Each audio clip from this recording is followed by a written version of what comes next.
Hello everyone, this is Charlotte and we are chatting in cars. This is a podcast about me picking up random topics and having a deep discussion with myself about them. You happen to be eavesdropping. There is a trigger warning at the start of this video because we do talk about some sensitive topics and I do swear quite a bit. The topic for today is, even though this is my Saturday and I'm not actually driving to work, so hopefully it should be calmer. The topic is miscarriages. Having had two myself, I know it's not an easy process to go through. The blessing in my case was that I didn't want kids in the first place, so by the time I got used to the idea of being pregnant, it was a bit of a shock to lose them. I'm hoping that no woman who is listening to this has to ever go through it, because it's not a pleasant experience to have something physically die inside you and not be able to do anything about it. Men, I doubt, will understand. They might try to be sympathetic to it, but I doubt it's you got to be there to understand it, kind of thing, really, isn't it? If you haven't got a uterus, then you're not really going to understand what it's like. There's a lot of emotions attached to miscarriage, definitely. I feel mostly for women who actually wanted the kids and have been trying repeatedly to have children, because there's an intense pressure as well to conceive in those circumstances. I can't imagine. I've never myself been inclined to have kids. I teach kids, so I've got my kids every day, really. They're not literally my kids, but we are surrogate parents as teachers, so we take all their worries and things on board with us when we go home as well, so that doesn't leave us. So whilst the kid may have been birthed by another parent or another person, they're still my kids. I still see them as my kids. I'd give them a shot off my back if I needed to. They're still my kids. I do primary school, so they're still little kids. I do K through 7. By the time they get to year 6, you kind of don't want them to be your kids. So it's like little shits. But anyway, all right, yeah. So miscarriage. So I had my miscarriages when I was 21 and 23. I was not ready for it. I wasn't ready in any way to have kids, to be a parent. I was on the pill at the time. For some reason, I was uber fertile at the time, and I managed to get pregnant on the pill. Insane. Considering my love of routine and getting things right, I'm surprised the pill didn't work. So it couldn't have been a case of me slipping up and not taking it, because I'm anal about detail with that when it comes to that. I know I wouldn't have mucked up that way. So this was just a fluke. I don't know how I managed that. So that was the thing. So the first time I was pregnant, it couldn't have been, because I wasn't measuring it as well. I didn't expect it to happen. It wasn't until I actually miscarried and I had to go to the hospital that they said, you lost it. So I wasn't measuring how many days along I was, how many weeks I was along. I only found out I was pregnant maybe 4 weeks in, maybe 6 weeks in don't quote me on that. I'm not good with time scales. All I know is that the first one passed, and men, please turn away if this is going to disgust you. Some guys cannot handle this. My ex-husband could not handle this kind of stuff. The first one passed as like a giant clot, if that sounds right. Girls will know what I mean. Anyone with the uterus was like, oh yeah, that looks familiar. But it was an unreasonably large clot. And the second one, horrible as to say, had skin. It was formed, so I passed the first one at a friend's house, actually. It was, I think, New Year's Eve or something like that. I was in the toilet and anyway. The second one I passed at home and I got driven to ER, both of which I got driven to ER, but the second one was more memorable because my dad drove me, and it's unusual because my dad's an arsehole, berserker arsehole. Anyway, so those kind of things stuck in my head as like it was actually a consideration. My dad drove me to hospital and sat with me, but they couldn't obviously do anything because once it's out, it's out. All they can give you is like not antibiotics, but some tablets, and they send you home and hopefully everything clears itself up.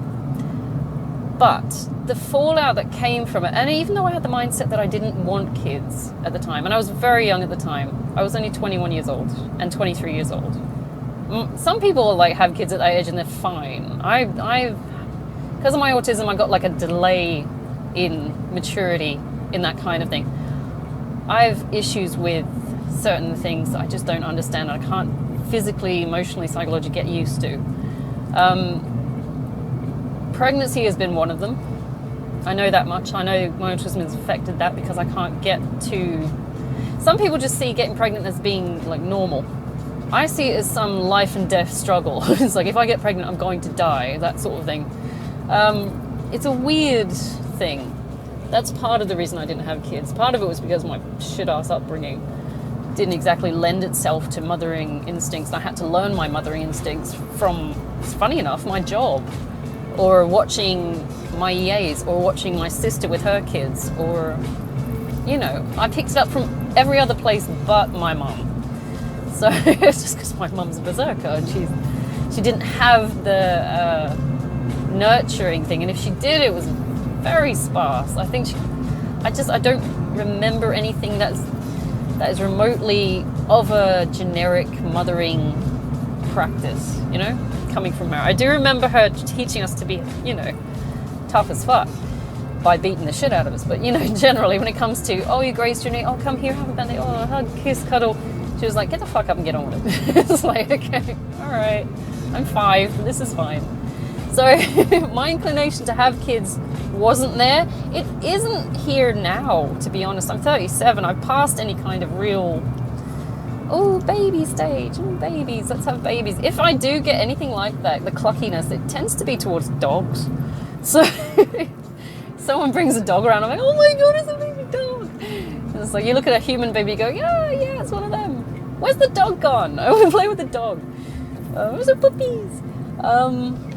I'm weird that way. I prefer animals to humans. I've not had a very good run with humans. Animals never fail to be animals. I like that. They are what they say they are. So the fallout from that, even though I wasn't ready and I didn't measure the time, as soon as I knew I was pregnant, what was it, like a couple of weeks later, I lost it twice. The fallout, the worst part about that was you kind of get used to the idea that you're going to have this kid. So you didn't want it to start with, okay, fair play. You're not inclined to have an abortion. I do support abortions if you need to. At that current time, I wasn't of the mindset that I was going to do it. But at this time point, I'm like, yeah, sure, whatever helps the situation. I'm not, you know, I'm not saying don't do it. There is a whole podcast I've done about that. So if you want to look at that, that's fine. At the time, I was not going to do an abortion. I was like, all right, I'm going to be responsible. I'm going to raise this. I've got myself into this. I will raise this. I stuck with my now ex-husband because he was my boyfriend at the time. I stuck with him for the first one. I didn't tell him that I did it, that it happened.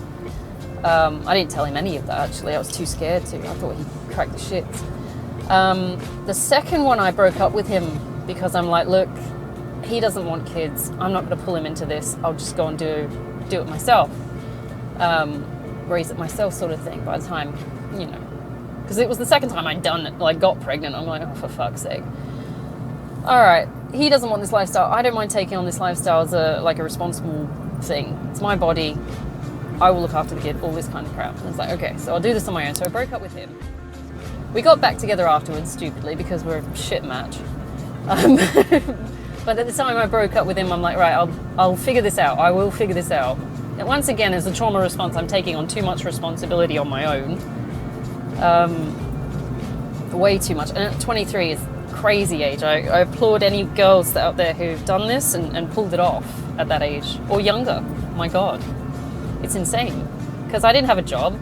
I was barely in uni. I didn't have the support system at home. So I was, Anyway, so I wasn't in the right mindset. That was my destructive year. That was 2008, I think it was. Everything went tits up in 2008. Oh God, I could do a whole stream on that. And 2013. Anyway, so I thought, okay. So as soon as I acknowledged I was going to have this kid and I was getting amped up and ready to do this, psychologically, emotionally, all right, fuck this, I'm going to do this. Right, do it. Miscarriage. fuck, okay, all right, what does that mean? So yes, I'm let off the hook, but oh my God, I've just had something die inside me and I can't fix this and I feel like absolute fucking shit. It is the worst feeling. And I panicked and I couldn't stop the bleeding. I couldn't do anything. There was nothing I could do. So I was sitting there bleeding and I'm panicking, and eventually it just passed. And once it passed, I said, look, I don't know what to do. I called my dad, of all people, and I never call my dad for fucking anything. And yeah, Mum sent him round. He took me up the A&E and we just sat there and there was nothing we could do. So you're dealing with the negative feelings of that as well. It's like, you feel helpless. It's like, I can't do anything about this. What do I do? And at such a young age, it's such a responsibility, and you've amped yourself up to take on this. And then to have to let yourself down, it was horrible. It took me ages to recover emotionally. I was fucked in the head for a long time. That was my destructive year. That aided my spiral that year of going down into heavy drinking, sleeping around with my now current ex-boyfriend. I was single at the time, so I'm like, fuck it, I hate this, I hate everything. I'm just gonna, destroy myself and my life and fuck everything. And it contributed to it.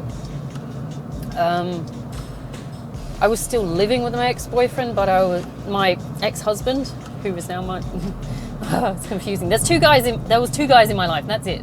Okay, one was my ex-husband, one was my ex-boyfriend. I slept with my ex-boyfriend, first time ever, 2008. My boyfriend, who was my ex-boyfriend at the time then, who I'd broken up with because I had got pregnant, is now my ex-husband. All right, if that makes sense. Oh my gosh, okay, that sounds wrong. All right, so yeah, I went on this crazy destructive cycle. My grades at uni sucked, and it was just, everything was collapsing. I didn't feel well. I didn't get on with anything. I was just wanted to, I didn't get to the point where I was suicidal, but at the same time, I was not in the right place mentally for anything. I'm very surprised that everything got handled that year. To this day, I still have trouble watching baby videos and stuff like that, and this is, 14 years later? No, more than that. 77, what was I, 23? Yeah, maybe 14 years later, I don't know, my maths is off. Anyway, it does affect you, and it gives you like a tidal wave of emotions as well. You've got the release of, losing the problem, what is deemed a problem, but also, the absolute trauma of feeling like you've failed, or that, it's horrible. Because you didn't want any part in it, but you were willing to take on the responsibility of it, but then you failed anyway. It's weird give and take, push and pull kind of scenario. So your brain goes all over the place trying to reason out what the fuck just happened, and you're only 23 at the time, and you're already in a destructive spiral. So that was an odd year for me. And that was just one segment of all the weird shit that's ever happened to me. So I can't imagine how bad it would be for someone who has perpetually tried to get pregnant just to start a fucking family, Oh God. And IVF and all the drama and everything that goes with that, and having to get your hormones pumped up just so you can ovulate on time and in the right conditions. And oh my God, I feel for these women that lose them after all that. It's not something I don't think you ever get over, really. I mean, and I didn't even want them. To this day, I don't think I want them, to be honest. But that's for multiple reasons. I do tend to take more care of my cycles and things like that. I pay more attention to them now. I am on the pill now, and I have to be careful of it. But that's also regulating all kinds of other things in there, like apparently if you're on what's that one you have to take every day? Is that a combined? No, it's not a combined pill. It's the progesterone only pill. It helps you stop getting endometriosis and stuff like that, which is a blessing because I've already got it, and it gets incredibly bad apparently. My sister had a friend who had to have a hysterectomy at my age just because it got so bad that she was in agony all the time. And then she had to deal with the trauma of not being able to conceive children at all, and she actually wanted them, but because the endometriosis was so bad, she had to have her uterus taken out. So if anyone ever says, I identify as a woman, I'm sorry. I hope you're talking about gender and not biological terms, because having a uterus is cruel, man. Some of the shit we have to go through. Miscarriage is just one of it. I absolutely encourage people to get support. If you haven't got the home support, and I didn't, it makes it a hell of a lot harder. Please find yourself a partner who gives a fuck about you. Mine didn't. Mine honestly did not. You know what his response to? I only told him, after I had the second miscarriage, I told him, I said, look, I've just miscarried. It's not the first time. I've miscarried before. This is what happened. This is why I had to go up to A&E.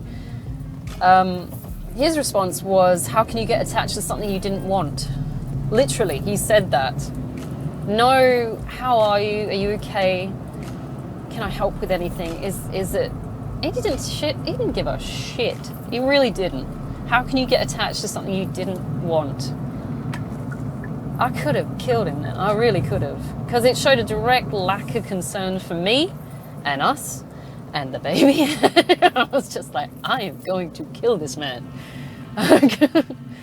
But he was the same age. He was 23 at the time. He didn't understand what was going on, I didn't think, anyway. And he was an overt narc. So he was so fucking self-absorbed. He didn't give a shit about anything. If it didn't affect him directly, he didn't give a fuck. But it was cruel. So I was definitely on my own. And I told my mum and my dad, and they are not the most sympathetic fucking people. The most sympathetic thing my dad's ever done was drive me to the hospital when I miscarried. That was about it. It was like, and then he dropped me home. He's like, you alright? Yeah, I'm alright. No, I'm not alright, but I'm not going to tell you that because of what you did to me as a child. So, yeah, no, the support system wasn't there. I do actively encourage people to go and find it. If you talk to your friends, I didn't. Because, yeah, most of my friends are guys. It's like, what do you say? It's weird. I couldn't talk to my ex-husband because we had A, broken up, and B, he's just an asshole. Yeah, counselling, if you can get it. I didn't think to get counselling at the time because I thought I could just shoulder it on my own. Yeah, I wouldn't if I was you. Go and find someone. If you've got no one at home, go and find someone, even if it's a random. And I'm not talking about just go to the beach and start shouting into the ocean. I'm talking about actually go and talk to a person. Don't go looking for a quest for meaning in the ocean. Chuck Spadina, oh my god. Anyway, so anyone knows the Keanu how he got his name thing, just don't. Go and Google it, it's hilarious. Definitely, yeah, go and look for help. Find a way to find support in yourself as well, because it is a learning experience, it is a strengthening thing. You will find a hell of a lot of resilience in overcoming that. To this day though, I still get choked up about some random shit, so I'm putting it down to hormones. No, I'm not a girl. Wait a minute, yes I am. Shit, okay. Yeah, no, it's not a pleasant experience. I mean, I link it up to things like abortion as well, because it's the whole life, death, in vitro thing that is just cruel and tragic, and I've already done a podcast on abortion, so if you want to look at that as well, it's not something that should be taken lightly in any way. Never. I don't know, I poke the piss a lot, and I know, but to be honest, my humour is basically covering up trauma, so if you don't laugh, you cry. I cry anyway, I think it's shit. I got to the age where I just don't give a fuck anymore.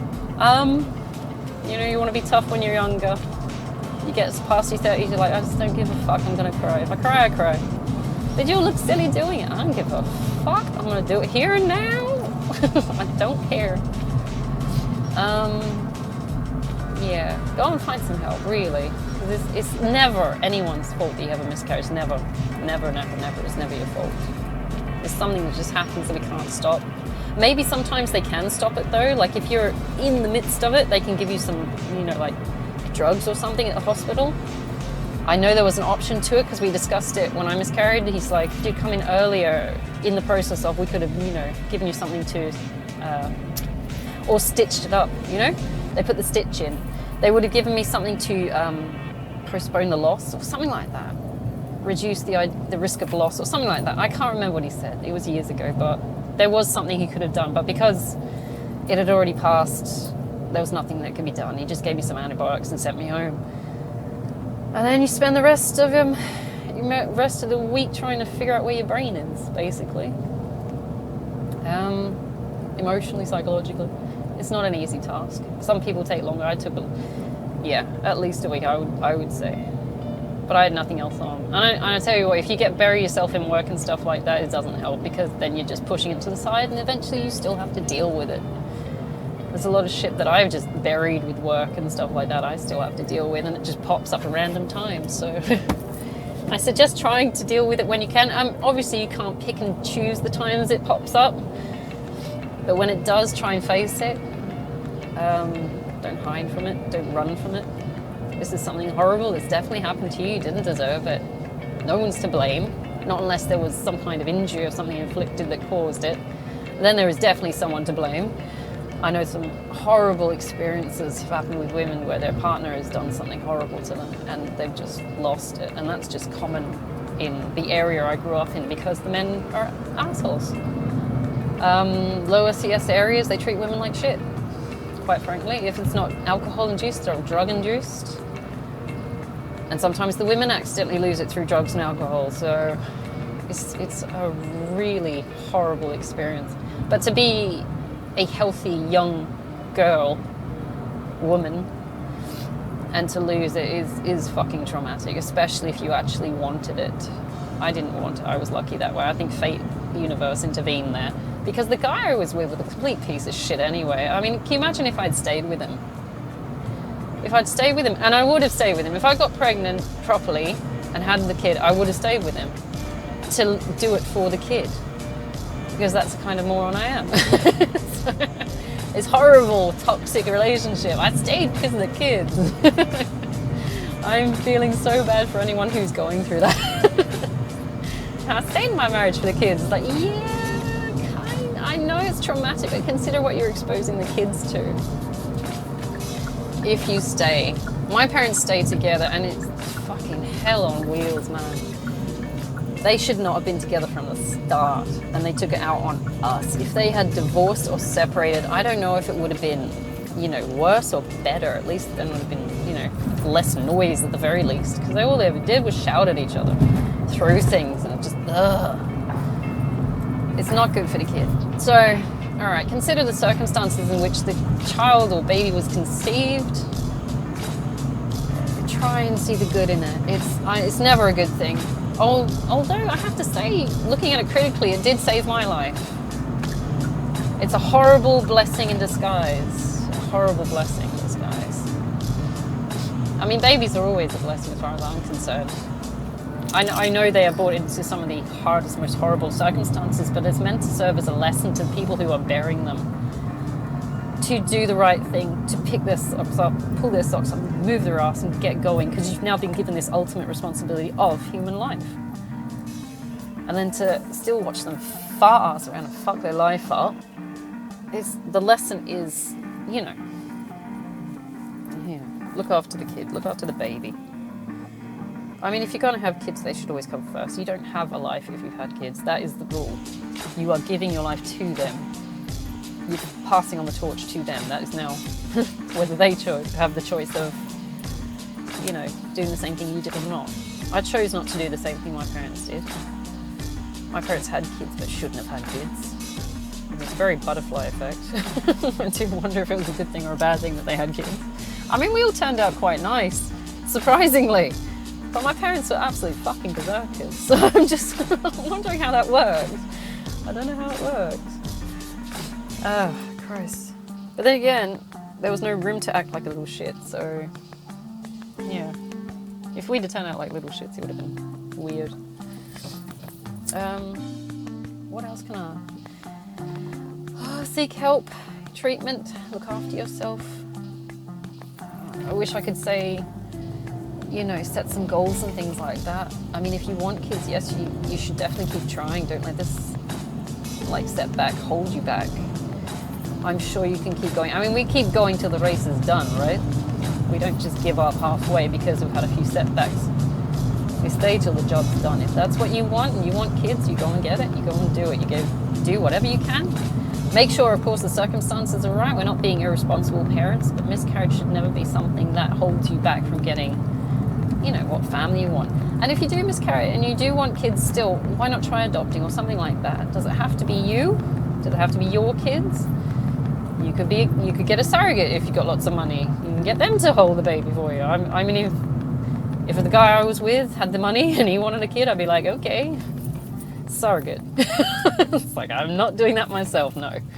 I've decided that. It's like, I will never meet one of these people, but at the same time, it's like, if you want the kids, we can do that. I'll raise them, but surrogate, I'm not doing that. No, I'm well past the age of wanting kids. I'm into like, okay, I've got a decent job, I'm going to keep traveling kind of thing. It's like, I like traveling. I'm a bit of a, well, I am a gypsy, to be honest. Grandma was a gypsy. But I get itchy feet. Every 2 years I have to go somewhere. I don't like being stuck, which has been horrible in a pandemic. And I think if I had kids, honestly, it would tie me down. I think that's what made my grandma go crazy. She became a raging alcoholic. And it was because she was stuck in a house with 4 kids and in poverty, basically, and she couldn't get out, she couldn't get about, she couldn't change anything, so she just went a little bit fucking crazy and started drinking. I don't have any kind of addiction to substances and stuff like that, but to be honest, a miscarriage would be a reason to turn to it. So if you are susceptible to addiction, I really hope you get some support to avoid using those band-aid solutions to try and help with your grief. Grief is never easy. I've gone through grief for several fucking reasons in my life, to be honest, if not divorce, or miscarriage, or deaths, or poverty, or homelessness. It's failing businesses, failing uni, failing in general. It's like, you know, it's a constant up and down roller coaster of grief. It's been interesting. So you become very resilient in things like that, and you do develop a weird sense of humor, sometimes a very dark sense of humor. I joke about miscarriage and stuff like that to people's disgust and horror, but only because I know I've been there and I know what the feelings are behind it and what women are going to be going through. I don't do it as a objective, disconnected, that's a you problem kind of thing. I joke because I've been there. I know it's painful. I know it's trauma inducing. It is one of the most horrible fucking experiences I can imagine. It's crazy. Although it does catch people off, you know, they do get a bit shocked sometimes, like, oh, I can't believe you said that. I'm like, yeah, a woman this pristine. Huh. Who would have said that? I don't know. Now we talk about the fart jokes. Yeah, go and get some help. It's okay to ask for help. Luckily, we're of the sex that can go and get help more readily. Men tend to have trouble being perceived as weak, getting psychological, emotional help. There's nothing wrong with help. Of course, they aren't going through miscarriage, but then again, yeah, each to their own. I hope to God you've got someone with you who will support you through this. To me, to be on my own was a nightmare. I was not stable enough for that, and it did send me into a spiral. So I'm hoping you've got someone.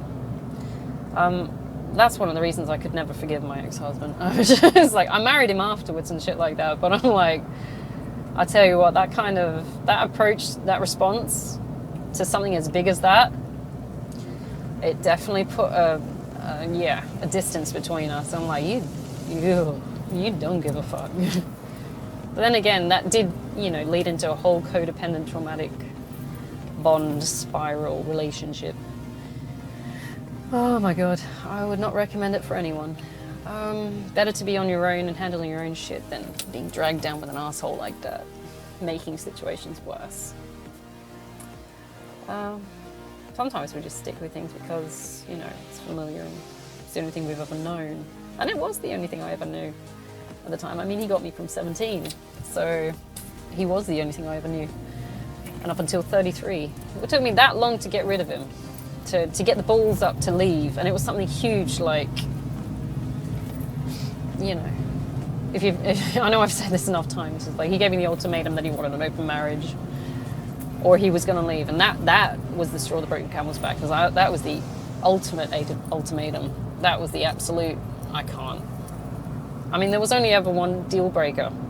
So I put up with a lot of shit from this arsehole about things like miscarriages and stuff. A lot of shit. I'm hoping to God you've got a good one. If you've got, oh my God, I hope you've got an amazing one. I do. I really do. I hope you've got an amazing partner who's just soft and warm and nice and will handle all that and help you handle that.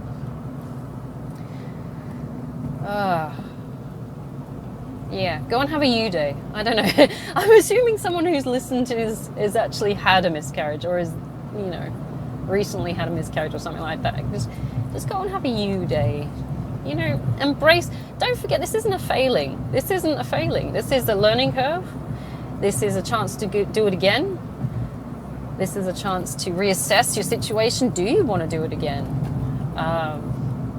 This is, you know, celebration of your ability to do this. What man can do this? None of them. This is uniquely female. I mean, they piss up and they stand and piss up, but we can breathe. So, you know, they can't do that. Embrace your uterus, man. What with? I don't know. Go buy some toys or something. I do. Anyway. Don't go there. That's not very ladylike. What? Talking about vibrators? Yeah, go on then. Go there. Yeah, spice up your life, mate. Spice Girls knew what they were doing. They knew what they were doing. Yeah, no.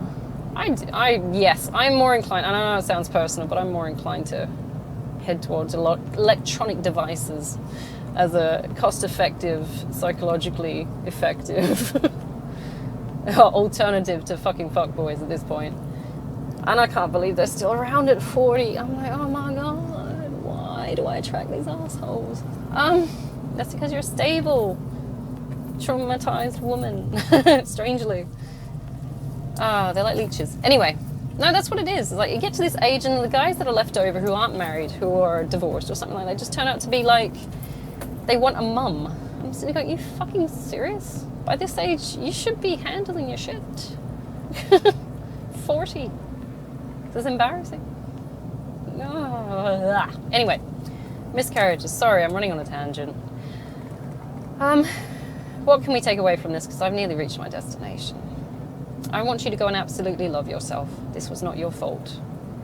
No woman should have to go through this, unfortunately, as a part of the biological process and the risk of getting pregnant. No man, no matter how sympathetic, no matter how kind they are, will ever understand what it's like to have something physically die inside you. That is part of the job. That is part of our responsibility. It's also part of our privilege of being a woman. And I mean woman in a biological sense. I'm not recognizing gender here. If you've got a uterus, it's a blessing and a curse. It's also a responsibility.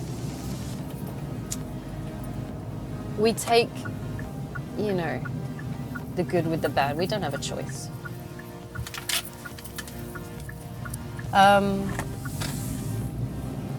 It is, you know, in an esoteric sense, if you want to go that way, is the portal to the next dimension, basically. If you want to go that way. It's life and death we create. It's also, you know, guys can't do this. They, you know, 3-second jizz and that's their job. They leave. Women got to hold that, keep it alive, keep it clean. And after it's born, we got to do all the extra stuff. I'm hoping that you feel good about yourself, because it's cruel. I know it's cruel. Sorry, I feel like I'm just wasting your time here. Go out and love yourself. Go and find something interesting to enjoy. Miscarriages are never a good thing. They're, unfortunately, yes, a healthy part of life, unfortunately. Because I'll tell you what, if the baby wasn't in the right condition, that might be one of the reasons why it was miscarried. And the right condition of survival. The universe knows what's going to work, what's not going to work. If you've miscarried, there's a high chance that it wasn't going to make it anyway, and it's not your fault. It's just one of those things. We don't get a choice in all the time. We want it to work, of course we want it to work, because it's an extension of ourselves, an extension of our ego. But at the same time, it's not always up to us. And we've got to accept that. Right, I've reached my destination. I'm so sorry I waffled your ear off. I'm sending you big, big hugs. If you've gone through a miscarriage, my God, don't forget how strong you are, how wonderful and beautiful you are, okay? It's not your fault. There's always a chance to try again. If you want to try again, you don't have to try again. You can say, okay, I gave it a go. That's it. Other than that, have a great day.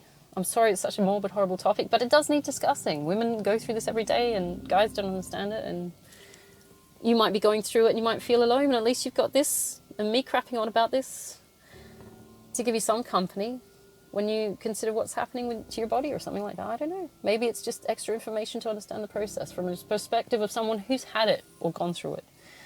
So take it easy, okay? It's Saturday. I'm going to go have a coffee with my friend Ellie. We're going to talk about weird things like ex-boyfriends and esoteric tarot cards, okay? I hope you do something just as weird and fun, okay? Take it easy. I'll see you on the way back. Bye-bye.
So space, night, death, darkness, not being there is an essential component of being there. You don't have the one without the other.